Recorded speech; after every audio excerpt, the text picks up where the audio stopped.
চলো খাবার দাবারটা দেখি দি। হ্যাঁ এই যে এখানে আছে চিকেন কষা, ঝাল ঝাল লাল লাল। হ্যাঁ সবাই সবার কন্টেনারে আনা রয়েছে। আর 4টে করে পরোটা, কাঁচা লঙ্কার পেঁয়াজ নেই।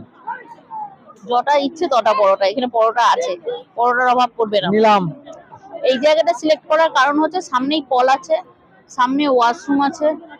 এই কি অসুবিধা শুধু বাগের এখানটা, গরম তো থাকবে। হট এই একটা করে নিয়ে আর ঢাকা দিতে, ভিড় কিন্তু বিশাল। চলে হ্যাঁ খাওয়া দাওয়াটা করি। হ্যাঁ দারুণ ভিড়, মানুষ হেঁটে যাবে জায়গা নেই।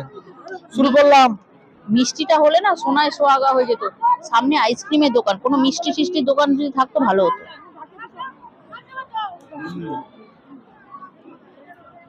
কেমন হয়েছে মাংসটা? অসাধারণ।